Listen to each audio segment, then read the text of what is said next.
Кинжал натуральный, кольчуга натуральная, весит 18 килограмм. Самостоятельно надеть и по 7 часов находиться в этой кольчуге, пожалуй, самое сложное, говорит заслуженный артист Крыма Асан Белялов.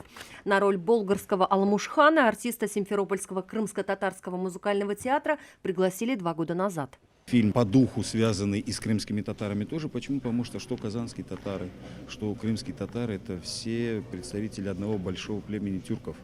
У нас даже языки похожи. Съемки исторической картины начались год назад. Некоторые массовые сцены снимали в Атнинском районе, Астраханской области. Самую масштабную исторический момент принятия ислама отсняли еще в декабре на Казань-Экспо.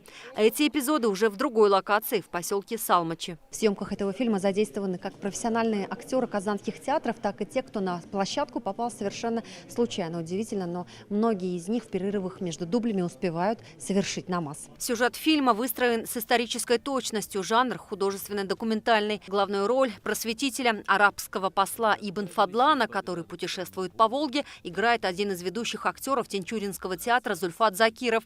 В одном из эпизодов снялся и муфтий Татарстана Камиль Хазрат Самигуллин. Заслуженный деятель искусств Ильдар Киямов в фильме играет роль суварского царя Шурабаша. Очень интересный образ, и хочу сказать большое спасибо организаторам, режиссерам. Они нам очень помогают войти в образ и выискать ту канву психологическую, по которому актер должен шагать. Сцена 4, кадр 30:02. Съемки картины еще не завершены. Впереди не менее сложный блок документалистики. Авторы уверены, фильм станет кинооткрытием года в Татарстане. Ведь именно в этом году отмечается 1100-летие принятия ислама. О выборе наших предков, почему они выбрали ислам в качестве государственной религии, как это отразилось на дальнейшей истории нашего народа. Ну и скажем, наша цель – это немножко разбудить национальное самосознание, чтобы люди знали свою историю, свои корни, патриотизм в лучшем, так сказать, его проявлении.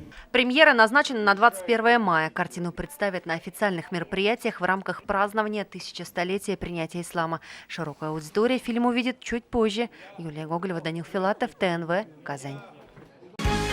Закажи рекламу на ТНВ. Телефон в Казани 5 705 100.